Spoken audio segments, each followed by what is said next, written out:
खतरनाक. What is the difference between persuasion, hypnotizing and gaslighting? You know gaslighting? Gaslighting is a psychological term, very important term. There has been a recent movie on this concept. I think the name of the film is Gaslight or Gaslighting only. आपने देखी film वो? अच्छा, मैंने देखी नहीं है. कैसी है? देखने मैं देखूं? वन टाइम ही देखता हूं मैं उसको, वैसे भी नहीं देखता हूं. कह रही वन टाइम वॉच है. वैसे कितने टाइम देखती हैं आप फिल्म? है ना? चलिए, तो देखो क्या होता है. When you try to convince someone about something, this is persuasion. Fine. In hypnotism, you are not trying to convince someone. You have controlled his or her subconscious mind. You have some techniques through which you are able to control his or her mind. Hypnotism केवल उसका होगा जो बहुत ही गोलू किस्म का इंसान होगा, जो बहुत बहुत कॉन्शियस है, सिस्टमेटिक प्रोसेसिंग में है. उसको आप हिप्नोटाइज कर ही नहीं सकते. And normally if someone gets to know that he or she is being hypnotized, he or she will never be hypnotized. वो एक अटेम्प्ट होता है, उसी मोमेंट में अगर आप समझ गए तो कुछ नहीं होने वाला. नहीं समझ पाए और आईक्यू बहुत ज्यादा नहीं है, दिमाग जनरली ह्यूरिस्टिक रहता है, तो हो सकता है.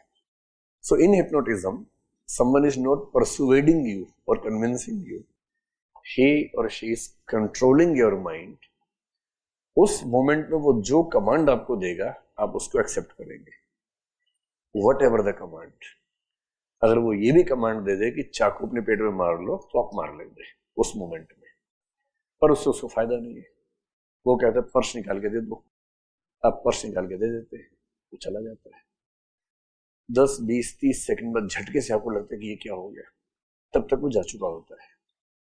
That is the game. Gaslighting relationships के बीच में चलने वाला एक वर्ड है. अच्छा वो पूछ लिया, आप लोगों की उम्र में ये समझना बहुत जरूरी है. नहीं ऐसा कुछ नहीं है. ये इतनी खुश हो जाती है इस बात से कि अच्छा लगता है कुछ मसाला आने वाला है. नहीं ऐसा कुछ नहीं है भाई, ऐसा कुछ नहीं है, ऐसा कुछ नहीं है. ये तो मैं कह रहा हूँ कि आप लोगों को पता होना चाहिए ताकि कोई आपको ऑब्जेक्टिफाई ना कर सके, इसलिए ऑब्जेक्टिफिकेशन ना हो जाए. अगर दो लोग हैं, एक डोमिनेंट पर्सनैलिटी है, डोमिनेंट मीन्स एग्रेसिव, डोमिनेटिंग, है ना, तो दूसरा सबमिसिव है. Most likely the relationship between the two will not be equal relationship. तो जो है डोमिनेंट पर्सनैलिटी है, this person will generally be dominating the other person, and कई ऐसी बातें उसमें होंगी जो ठीक नहीं है, जस्टिफाइड नहीं. उसी में एक तरीका, जो नार्सिसिस्ट लोग होते हैं या एग्रेसिव डोमिनेंट किस्म के लोग हैं, they have one method to control others, specially the weak people. Weak का मतलब not physically, psychologically weak people. वो तरीका ये होता है कि उनको बार बार ऐसी चीजों के लिए जिम्मेदार ठहराना जो दरअसल उन्होंने सोच समझ के की भी नहीं होंगी. उन्हें बार बार क्रिमिनल साबित करना, एक्यूज बनाना, बार बार कहना कि तुमने ये गलत किया, तुमने ये गलत किया, तुम ऐसे हो, तुम वैसे हो. उनको गिल्ट फीलिंग से भर देना हर समय. So if you are consciously feeling someone with guilt feeling, specially where there should be no guilt feeling, this process or attempt is called gaslighting. जैसे जनरली घरों में देखा जाए तो विमेन के साथ ये केस ज्यादा होता है, मेन के साथ भी होता होगा, जनरली देखे तो विमेन के साथ ज्यादा होता है. और उसकी वजह क्या है? एक स्टीरियोटाइप है कि जो माँ है वो हमेशा बच्चे के लिए सेक्रीफाइस करती है, उसका ही मन करता है खाने का. अब घर में मान लो कि 4 लोग बैठे हैं, बाप, माँ, बेटा, बेटी, और 3 मिठाइयां हैं, ठीक. और मिठाई ऐसी नहीं है कि उसको डिवाइड किया जा सके, इनडिविजिबल मिठाइयां हैं. वरना आप कहेंगे हम इसको 75 कर लेंगे. नहीं, मिठाई है जो इनडिविजिबल है, लिक्विड फॉर्म में है, चम्मच है ही नहीं, ठीक है. अब आप इस तरह से कुछ एज्यूम कर लो कि डिवाइड नहीं कर सकते. 4 लोग 3 मिठाई है. इन 99% households, it will be the mother who will sacrifice. अच्छा, उसको क्योंकि अपनी इमेज का ध्यान भी रखता है, ग्लोरिफिकेशन, मजा भी आता है, तो ऐसा नहीं कि सब लोग पूछेंगे कौन छोड़ेगा कौन खाएगा, सब लोग कहेंगे मैं खाऊंगा मैं खाऊंगा मैं खाऊंगा, फिर बोलेंगे माँ तुम मत खाओ, ऐसा नहीं होगा। सबसे पहले वो बोलेगी मेरा मन नहीं है, तुम लोग खा लो, ठीक? जबकि मन उसका भी है, उतना ही खतरनाक मन है। और उसके इड को कंट्रोल करने के लिए सुपर ईगो बचपन से ऐसा बना दिया है कि वो तुरंत बोलती है मेरा मन नहीं है, मुझे भूख नहीं है, मैंने आज खाया था, मेरा जी ठीक नहीं है, फलाना है ढिकाना है, मैं नहीं खाऊंगी। अब इसका उल्टा सोचो, एक घर में एक माँ है, वो एकदम नेचुरल तरीके से रहती है, उसको ज्यादा धौंस इन सब चीजों की होती नहीं है। उसको 3 मिठाइयां आई, सबने पूछा कौन खाएगा, सबसे पहले बोली मैं खाऊंगी। बच्चे कह रहे हम तो खाएंगे खाएंगे। अब पति जो उसको अपनी आंखों से घूर के देख रहा है, उसका भाव पता है क्या है? कितनी नीच औरत है मेरे घर में। दुनिया की हर मां सेक्रीफाइस करती है, यही नहीं करती है, गिल्ट पैदा करना सामने वाले के मन में, जबकि वो खुद भी सेक्रीफाइस कर सकता है। बाप तो है ना वो भाई, उस औरत का थोड़ा बाप है, वो तो उससे तो पति ही है ना। दोनों बच्चों को मिल गया, दोनों बच्चों को मिलने के बाद पति को ही क्यों मिले, पति को क्यों ना मिले, इसका कोई जवाब नहीं है। अब आदमी खा लेगा तो कोई ये नहीं कहेगा कि तुम कैसे गंदे आदमी हो, नीच आदमी हो, खा गए, तुम्हारी पत्नी को नहीं मिला, कोई नहीं बोलेगा, because this is culturally accepted practice. पर अगर वो औरत खा गई तो लोग उसका भूत बना देंगे कि संस्कार नहीं, बचपन में सिखाई नहीं इसके पेरेंट्स ने, कैसी औरत है पता नहीं। ये कह कह के ये प्रोसेस जो है गैस लाइटिंग है, और धीरे धीरे वो गिल्ट उसके अंदर इतना आ जाएगा कि वो नेचुरली बिहेव कर नहीं पाएगी। आजकल जब लड़कियों की शादी होती है ना, उनका रोने का मन नहीं करता बिल्कुल, 2 वजहों से। एक तो जनरली वो खुद पक चुकी होती है अपने घर से कि ठीक है जाते हैं, अच्छा लगेगा।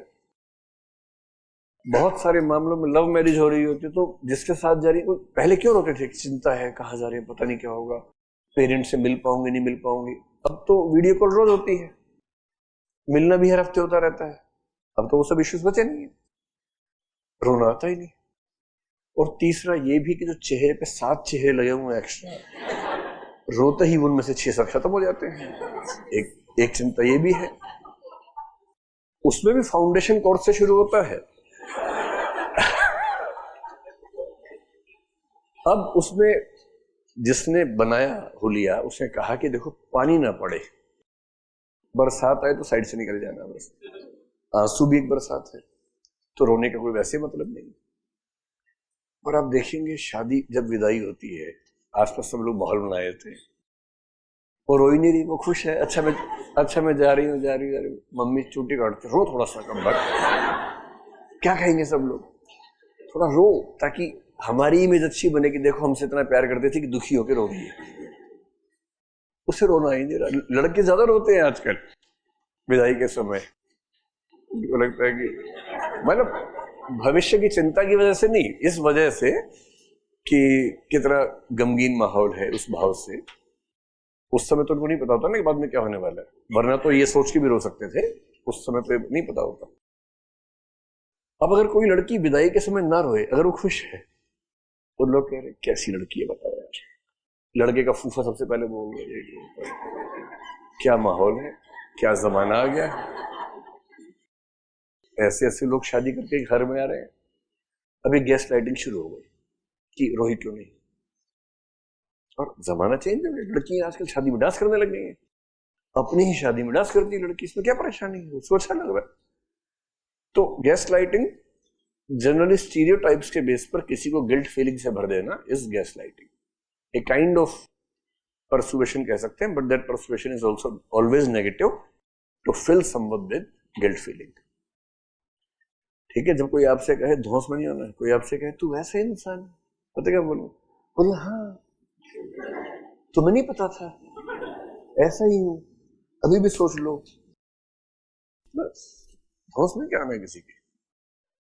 हाँ, अगर आप गलत हैं तो गलती मान लेनी है, ठीक कर लेना है, पर अगर आप ठीक है तो फिर क्यों ना उसमें किसी की।